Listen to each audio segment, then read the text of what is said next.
just feel your body in your chair, your hands where they're resting on your legs, your back against the chair, nice soft neck. Let the top of your head just float up, open up.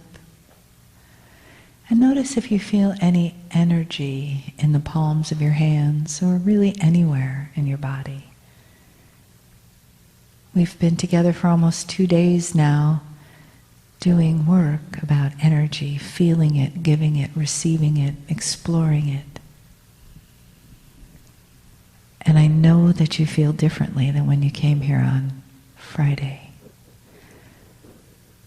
So just enjoy that space, enjoy what it's giving you, enjoy how it's opening you, healing you, filling you up.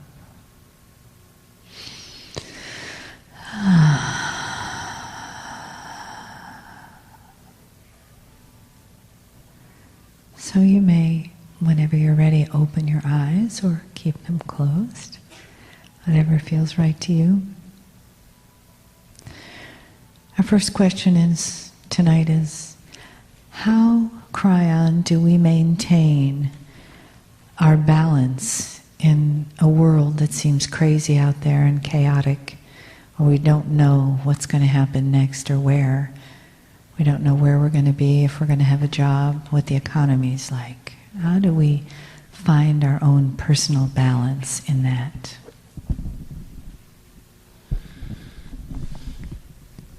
Greetings, dear ones. I am Kryon of Magnetic Service. Before the questions are answered, we wish to set an energy in the room of congratulations, of honor. We wish to remind you this. It is a sacred moment, one that is known by God in advance, not because there is predestination, but because the potentials are so strong that would bring you here, that here you are. If we were to go back in what you call your time, the potential existed when the meeting was struck, when the agreements were made, before the chairs were counted. The potentials that you would see and feel and interpret the energy were all here.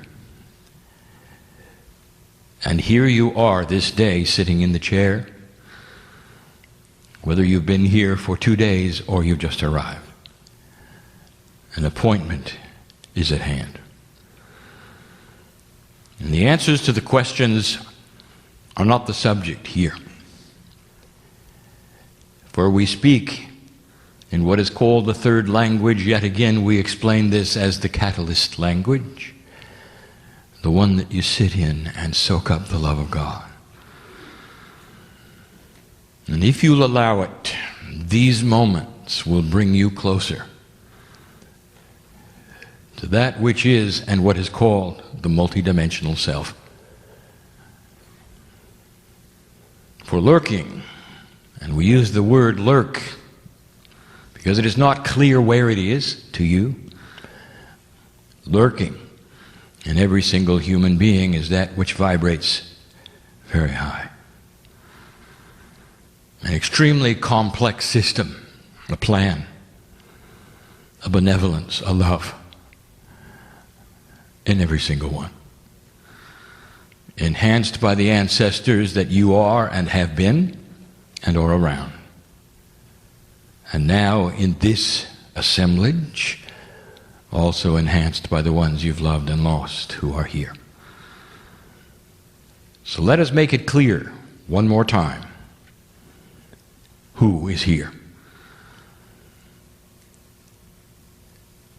You have the human being who's alive and well, sitting in the chairs, well enough to sit in the chair.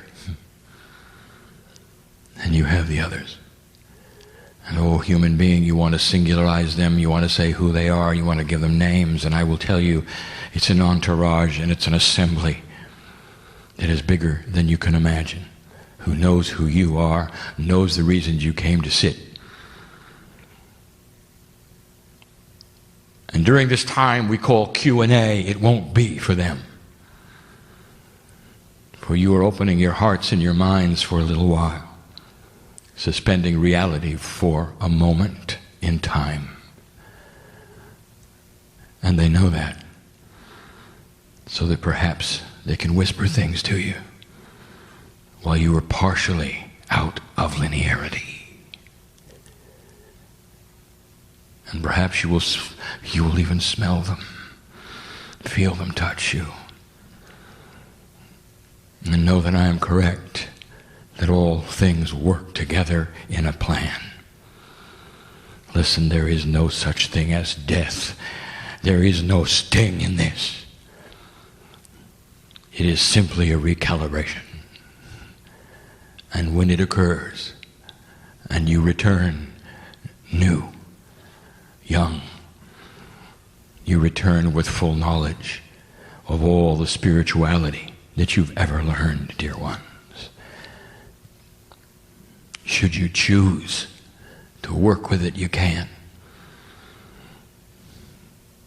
There are those in this audience, in this assemblage, who need to hear this before I answer the first question, and it is so. When you were born, you knew your direction. You knew that contract was to come back as a light worker. You knew at some intuitive level. But with free will and free choice, many of you did nothing. And then there were some who did, and many who awakened to purpose and realized that they were more than they thought, that God was bigger than you were told. And then there are the ones, and I know who you are, sitting here now, and it's just happening now. And so I want to say congratulations for an awakening which is profound, for you will never be the same. May you walk out of this place differently than you came in. May the love of God hover upon you, and you would feel it so strongly that you would smile, even in the rain. Question has been asked about balancing. The word chaos has been used. It has to be worrisome in your culture to see what is taking place in this economy, in this country, and that is what we are addressing. Although I will tell you what happens here will happen in the rest of the world, it is the way it is. And this country often sets standards that usually then become that which is practiced elsewhere. One of the reasons you are here is because of that. For the old soul whose consciousness changes this country, changes earth. But dear ones, don't use the word chaos, because that's not what's happening here. You want to see chaos? I present this in the most loving manner I can. I want you to bless what you have and congratulate yourselves on the recalibrating economy, although it may be difficult. But it isn't chaos. You've seen chaos. And there are humans on this earth right now looking at chaos. Oh, let me take you to Haiti. Living in cardboard boxes without food. Orphans without parents who used to have them, and nobody cares. That's chaos of the highest order, and it is survival. And there will be those who simply don't make it. You don't have chaos here, and you're not going to have it. You've got to start understanding what is taking place so that you can relax within it and work the puzzle. There will be those perhaps who have lost their jobs, maybe even their homes. You're still eating. You're still loved. You may even still have transportation and hope. That's not chaos. What this country has done in these last years is what we foretold you would do. 3 years before that which you call the recession, I told you it would take place. It is published in the Kryon books that some of the largest corporations in this fine country would fall. That one of the largest institutes would fail, called insurance, and it did. It was number one. And these have crashed for a reason, because the old system of banking, insurance, and greed cannot stand up with a new consciousness.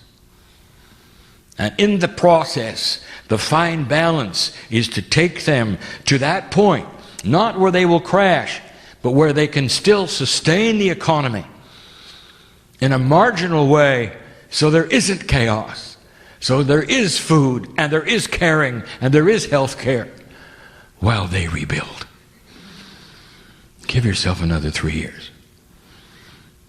Watch it start to improve. The rules are so new that even those that call themselves bankers don't know what to do with their money. Too new. Still demonstrations outside that which you call the exchange, showing disapproval even now with the system of greed. Watch for a balance to occur that is fairer for all. Watch for banking and insurance to start progressing to something that it always should have been, but never could achieve in an old energy of greed. Oh, also watch for some steps backwards and then forwards. For the greedmongers are always there.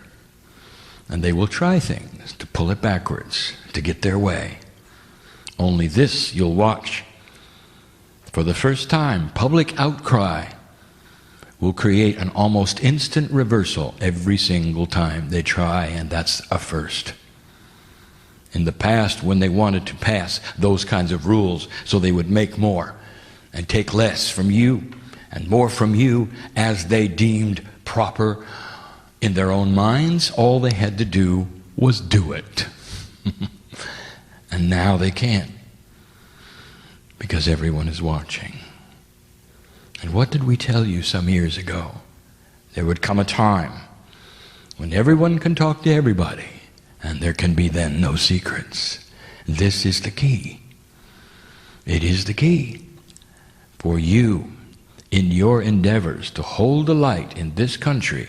Will build a new system slowly that will then create again the kind of abundance you were used to. The unemployment rate will start going down, and you will recover, and you remember these words and the timing, and perhaps then you can look back and say it was worth the effort. It was worth the effort. Balance yourselves, light workers, and understand what is going on. It's what you signed up for. It's why you're here. I dare you to celebrate the recession.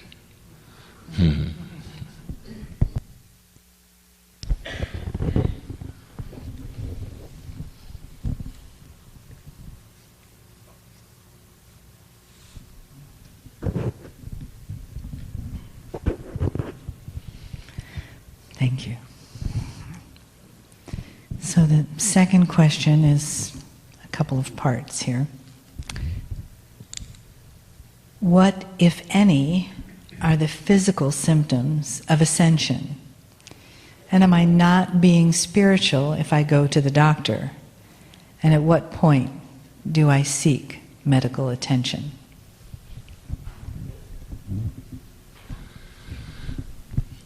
Fine questions indeed, for they start a discussion that is appropriate and true.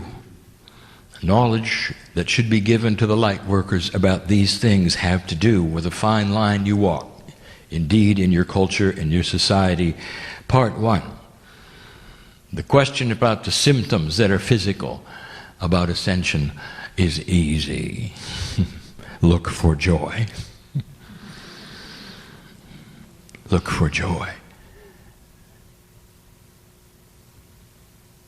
Can you be among the ones who think it's chaotic in your economy and be joyful? If you can, that's a physical sign. Can you be joyful in the presence of chaos? Can you go to work at a company who's been cut to the quick, and you're one of the few who's left doing twice the amount of work at half the pay? And can you be joyful being there? Even though others show up and complain, can you be joyful there? That is a symptom of ascension. It is easy. It is easy. So there are those who are saying, I can't do it. I hear you. I want to take a moment and lay my hand on you. It is not that hard. When you can take the hand of Spirit, it isn't that hard. If you're going to go it alone, it is hard. And that's the difference. I can hear your tears. And that's the difference. And we pause. And I clear my partner's mind. I don't want him to feel what I see. How long is it going to take you to cross this barrier and take the hand of Spirit when it's outstretched the way it is? Invention, science, medicine on this planet has all increased in the delivery of its sophistication by design. Have you ever seen or noticed that invention on the planet happens simultaneously in many places at the same time? This would tell you, would it not, that consciousness is a field, and then when it's right for these things, they are placed upon consciousness, and many humans receive it at the same time. The invention of flight was a race to who could do it first. Almost within days, you won.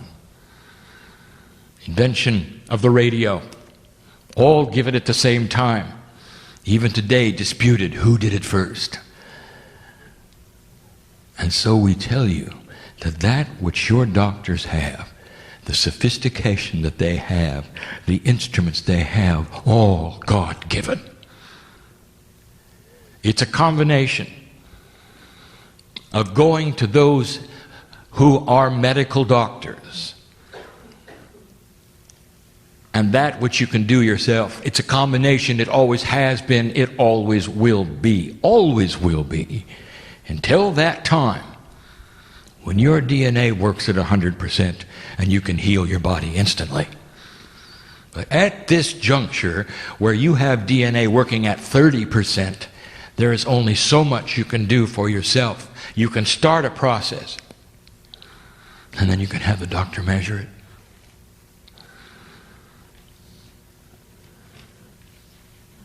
The teacher Sid is walking today differently because of a miraculous operation that he underwent weeks ago. And that is not something he could have done himself, not yet. Even the healer had to take advantage of that which was God-given to the doctors of the planet.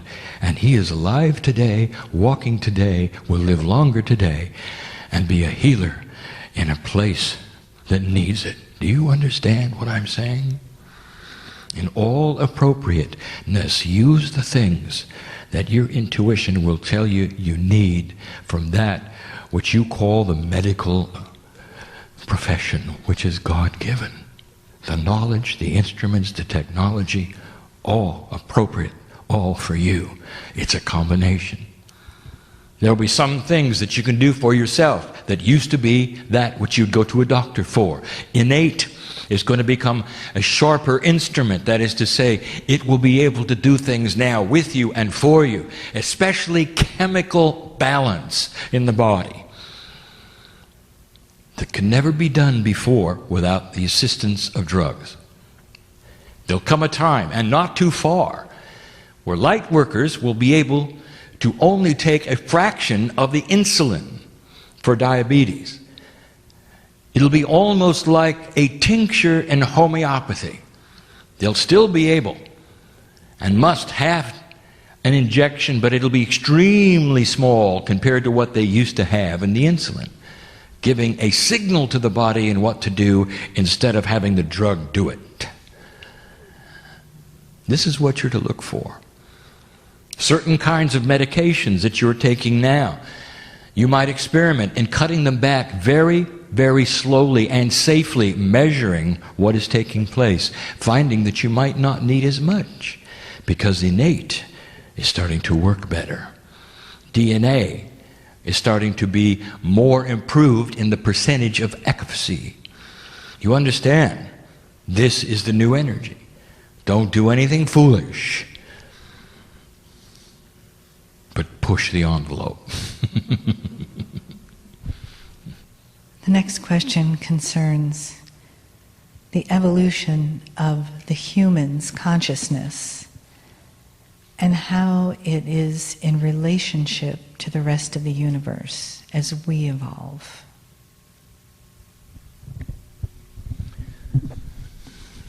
Incredibly insightful. And given by somebody who already knows the answer, or they could not have constructed the question. One modifies the other. From the beginning, we have told you that this planet is a test of energy. It's not a test of humans. Do you understand the difference? It's a test of energy. In what direction and vibration will the energy of the planet go when measured by those entities called human beings, which are really angels in disguise, walk among that which we call the entities of Gaia? The test of Earth is about the universe. And we have told you this, it is the only planet of free choice, the only one. If you want to know the lineage of how this has worked, a benevolent God creating the universe with intelligent design, there's a plan. And there are planets that are populated even today that used to be the only planets of free choice. One of them, which will become nameless, is your seed. And that is in the Pleiadians. And they were the last one. They passed the torch to you. Approximately 100,000 years ago, the earth began to be seeded. The creation story is well known, has been told over and over by myself, and now the earth sits in that fulcrum of testing. And it will do so for a great amount of time until the vibratory level is high or not, when it is tested finally. Not in your lifetime, not in the next lifetime, not in the next 10 lifetimes will this take place. There is much time left for this planet to be then measured. Let me rewind what you call your time clock, and let us go back almost 200,000 Earth years. And I want to place yourself not here, but on a nameless planet where the Pleiadians are, in the Seven Sisters. And they were on the cusp of graduation. Let me describe a planet that is at peace. Oh, dear ones, they're here. You know they are. there's a benevolent, caring seed of you. And they shine like the sun. They became quantum. They became multidimensional. They found their higher selves. And their planet had a complete and different purpose: to seed yours, to watch over yours, to make sure that the test was accurate and true. Oh, dear ones, I'll tell you something I've never said before. This is a sophisticated group. You need to hear it. It's the Pleiadians who keep the riffraff away from you. And they do a good job, so that the test will be unmolested. I told you once that this planet is hidden. That most of the planets with the kind of life that would sustain that which is like humans have two suns. And there's a reason, because two suns create a far greater chance of life beginning and photosynthesis to take place. You lost one of them. You only have one sun. So those who are looking for life are looking in the wrong place. If you want validation of this, I will tell you this. Your astronomers are looking for planets. Over 1,000 of them have been discovered so far. They've just found one with two suns. It exists, and they're going to find more. And as these things unfold, you will see the prophecies of Kryon. And the words from me are starting to make sense. Now this earth holds a test. Go back with me 200,000 years. On the other planet, in the Seven Sisters, there was indeed a graduation. I cannot explain this to you, for it's not in 3D. But let me tell you this, that when that planet was measured and seen for what it became, the rules of this galaxy changed. Your universe is this galaxy. Other galaxies, different rules. Other galaxies, different physics. There is no one physics for the universe. So think only on your galaxy. That which is in the middle contains energy you have not yet discovered. You have no idea what it is or why it is. It is a multi-dimensional energy that defies all physics ever known. It's far grander than a black hole. It's part of the plan. It provides communication.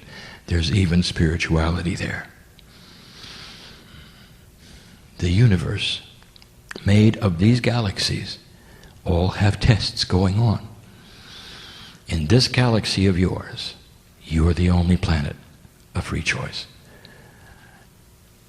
200,000 years ago, this galaxy changed phenomenally. The rules changed because of the Pleiadians. You're the next step. Now, here's what you should know. The alignment that you're in, the 36 years you're in, all of these things coming to a fulcrum, to the midpoint of the solstice, is the grandest thing we have ever expected and seen from you. Over and over, you have failed to cross the bridge until now. And you can find many prophecies that said you wouldn't. That's how common it is.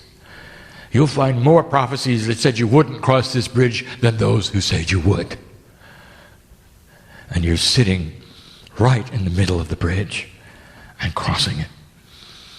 I speak perhaps in terms that are metaphoric, so let's clear it. My partner is saying, say it again, clearer. This planet is headed for the same place the Pleiadian planet made it. And this is the 5th try. And it's working. And you have free choice to do anything you want with it.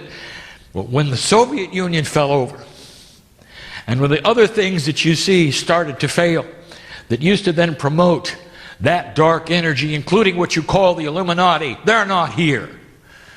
Oh, they're lurking, but they're not controlling anymore. The internet would never have happened had you not had this enlightened place to put it, where everyone could talk to everyone, enhancing and accelerating this light of yours. Yes, the Pleiadians had the internet. How can I be clearer? You can take this anywhere you want to, but the ball is rolling. The relationship between you, your ascension, what you do here, the crystalline grid, affects this galaxy right in the middle and changes the rules. And right now I'm telling you, you look to be just like those who seeded you. Congratulations. And remember, it's not over. You can do anything you want with this. You can pull it backwards, or you can keep it going. Lightworker, that's why you're waking up. Kryon, you've spoken about the new earth. Can you tell us if that's been changing, and where exactly is it?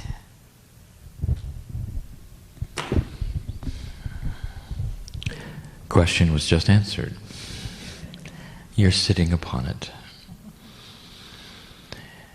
The new earth is the description of a planet that no longer has energy which will take you to war.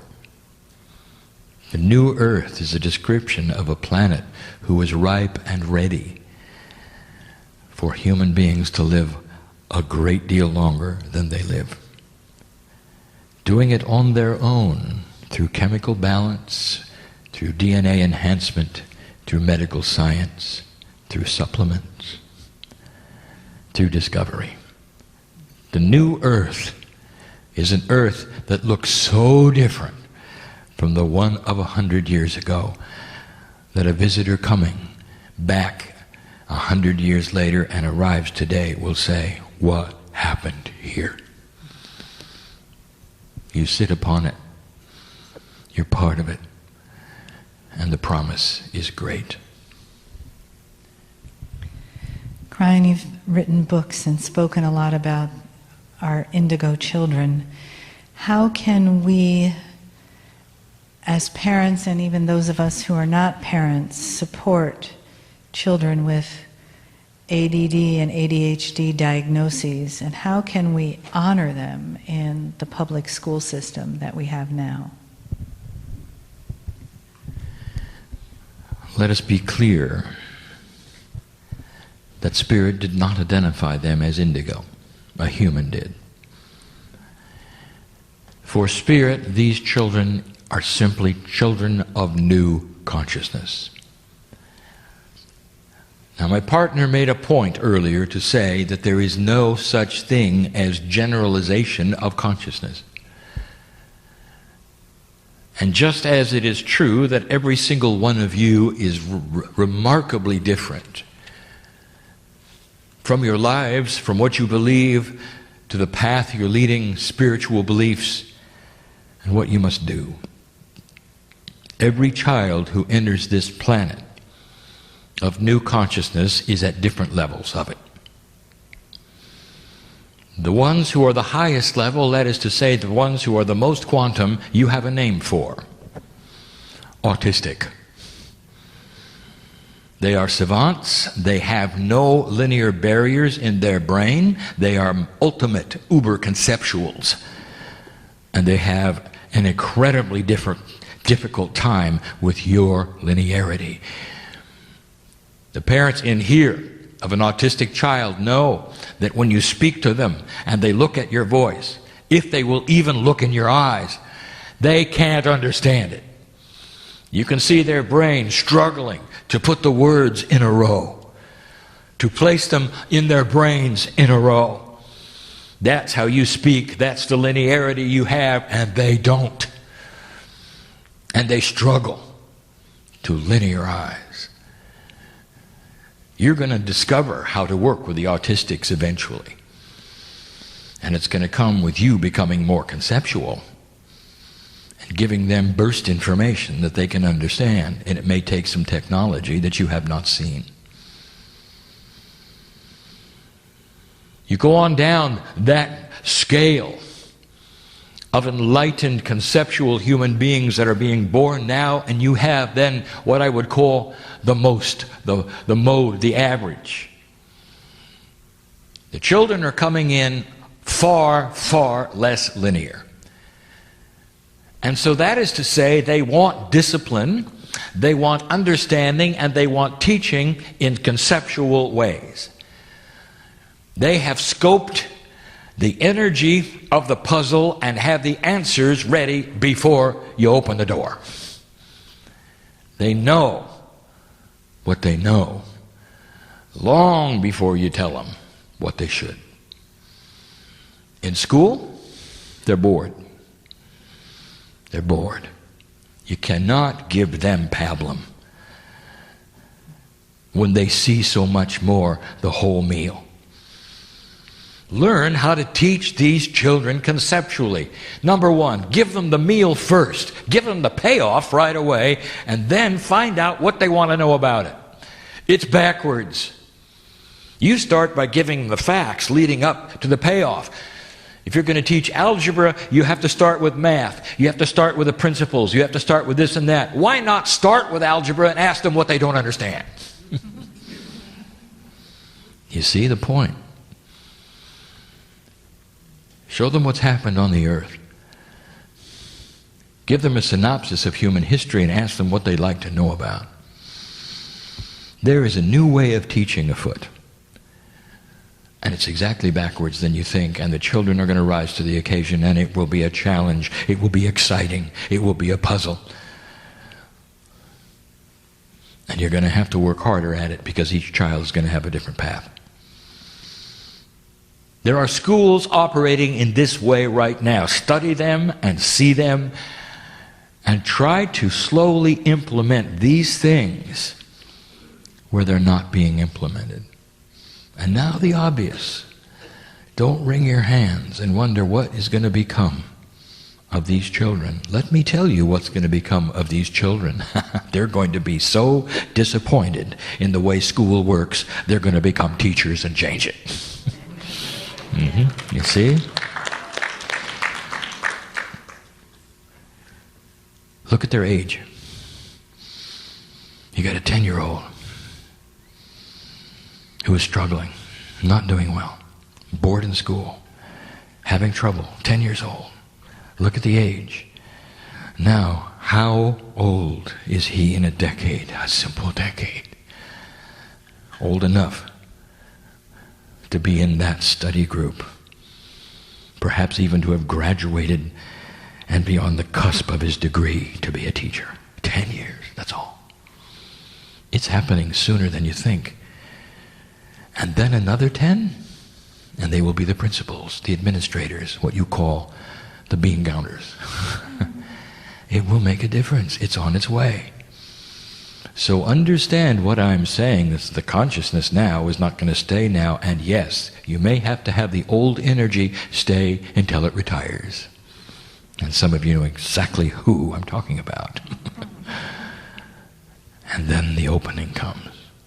And you'll start to slowly see the change. Oh, dear ones at home, if you have these children, this is so difficult of a concept to understand.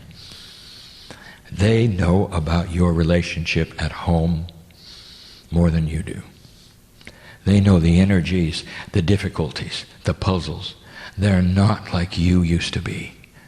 These children have a concept of life.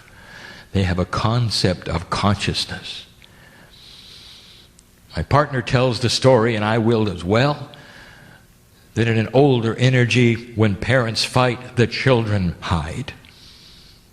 For it threatens the very survival of their hearts. Worst thing that the children could ever see would be trouble in the family. And you know the hurt that's there and the fear in their eyes as you find them in the closet later after the yelling match is over. Oh, that is not the conceptual child. For the conceptual child will see what is happening, stand his ground, and offer suggestions. Conceptual. Puzzle solvers. What happens when a human being sees concepts? I will tell you, they are very fast to see the answers.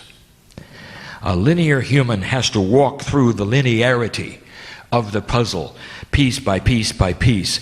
And by the time he gets to the last piece, he's forgotten the first. And the concept may never appear. And that explains politics. That's a Kryon joke.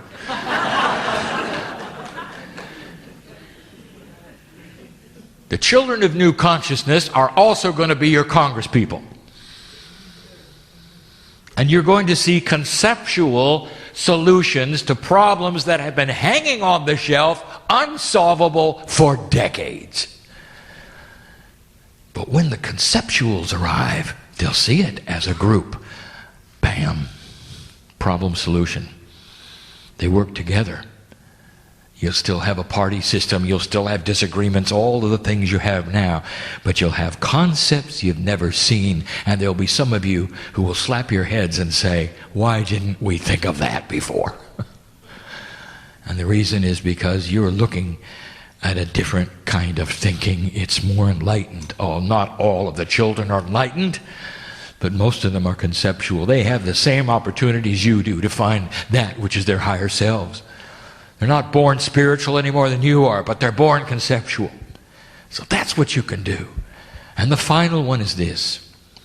For the teachers in this group or listening to this channel, for the teachers, you've got to look into their eyes and treat them like your brother and your sister.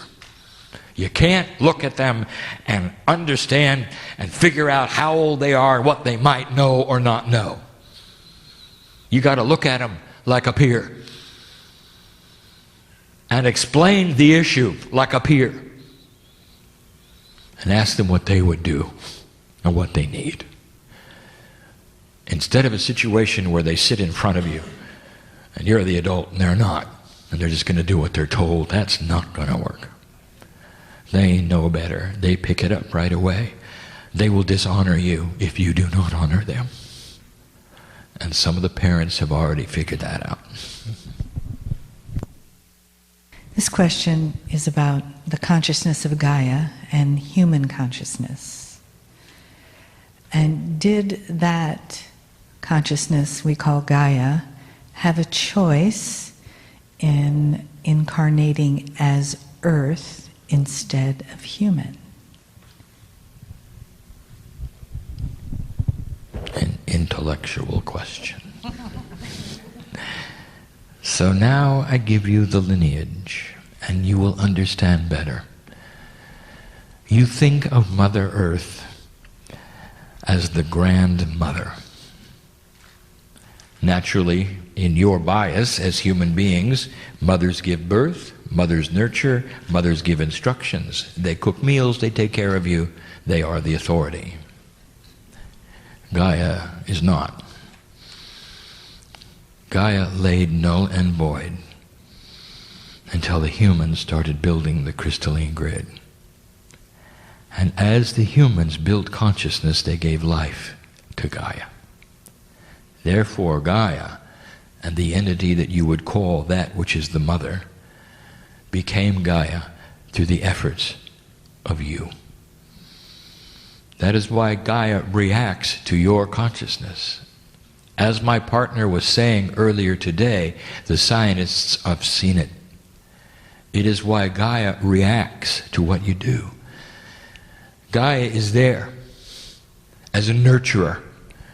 Big as it is, it exists to comfort you based upon what you have created, which is called Gaia. Therefore, it is backwards than what you think. I have told you these things before, dear ones. You and I, all of you, stood and watched this planet you call Earth develop from a piece of molten dirt And in that, you and the consciousness of the peace of God's you are, put Gaia together. And as you then became humanity, you put the salt of your energy into the planet. And it then honored you. The portals of the planet are your resting places for the old souls. The cave of creation, which is that place where the Akashic record is located, beautiful for you, created for you. Therefore, it is Gaia who reflects human nature, human consciousness, the energy, and it is Gaia, ultimately, that the measurement is taken to find out how the earth is doing. Well, this is our last question we have time for. And this question comes from a clarification about what you speak about, this side of the veil or that side of the veil, and the coming and going from one to the other. And will there ever be an evolution that makes that something that consciousness and incarnations don't do, and we all become totally luminous?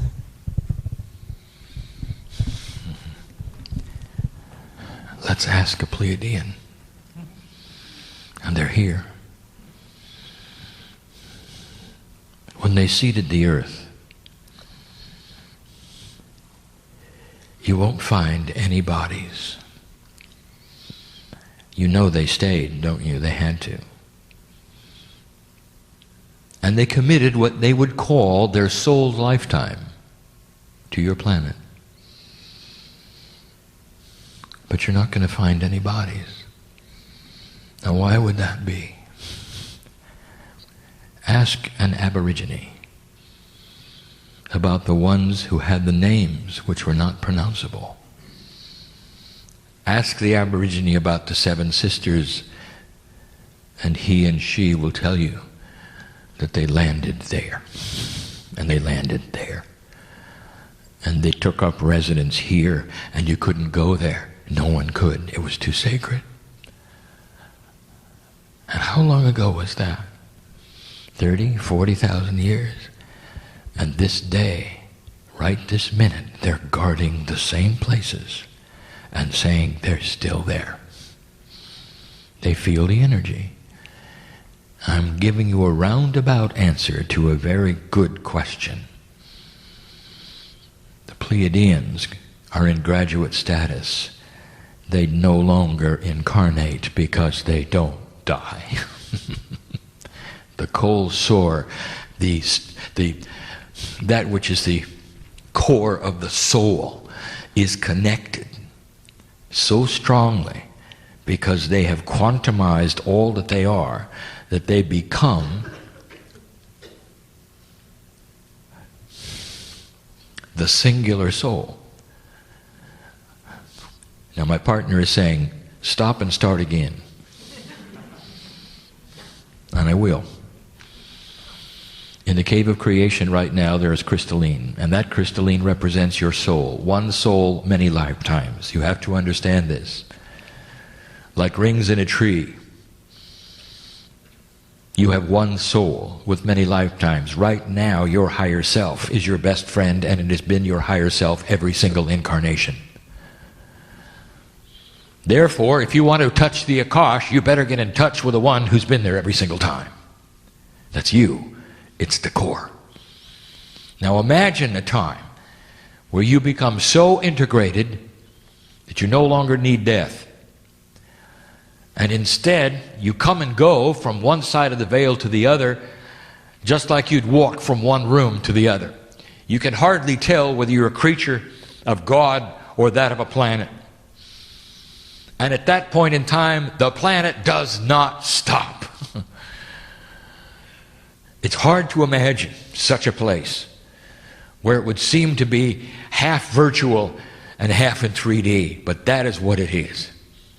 There'll come a time when the actual planet itself of the Pleiadians disappear, and they know it. When they have alighted what they have in their in their vernacular, as their Gaia becomes a high enough a consciousness, it will be just like them.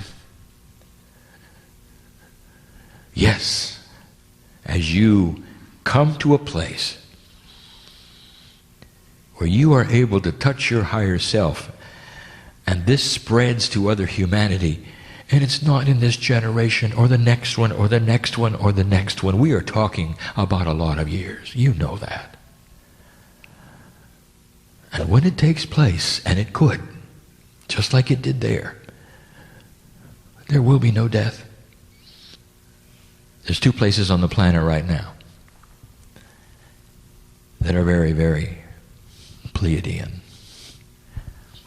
You might say they have decided to reside there in their multidimensional states where there is no time,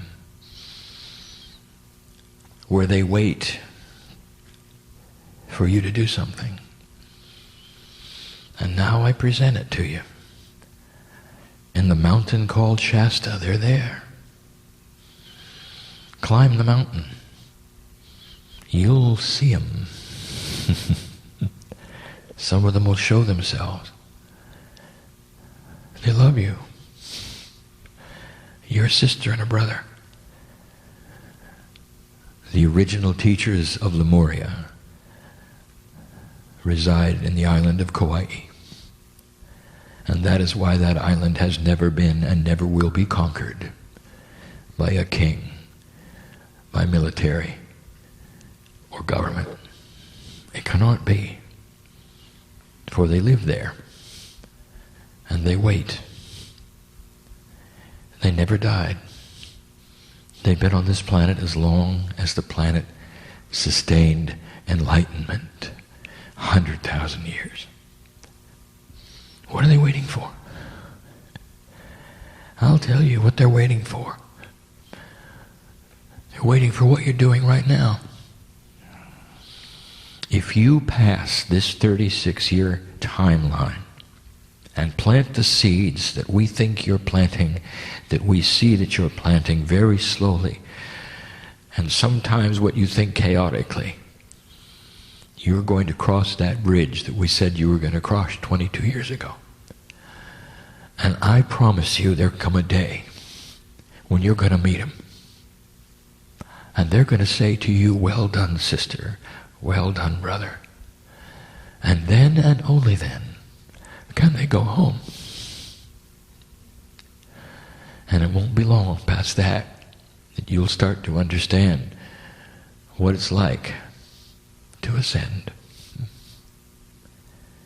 Now that's the far future. And it's speculation based upon potential. It's not fortune telling. It's predisposed, not predestined. Big words. So let us finally return to where we started. You're going to have to balance. I told my partner to shut it out, and he did. I told my partner not to feel what I saw, so that he wouldn't come away with anything out of integrity. For it's not up to him to see those in this room who have secrets, or in trouble,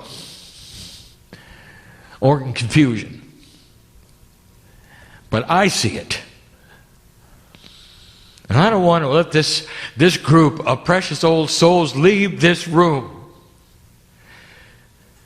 without taking the hand that is theirs in the higher self. At least try it.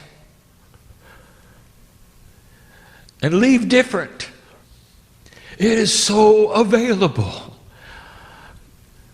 and so difficult at the same time for you to believe it, or believe you need it, or for some of you even to want it that bad.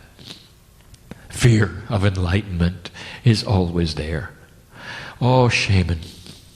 Let's talk about the shaman and those in the audience. I got 3 of them, 1 credentialed. I know who's here. Think I don't know who's sitting here. What possessed you to get that namaker? What possessed you to become that which is the shamanic? And I will tell you, because this is what you did before. Only before it didn't turn out real well, if you know what I mean. And so you had to cross that bridge. And that's what you teach. How to get through the fear of enlightenment.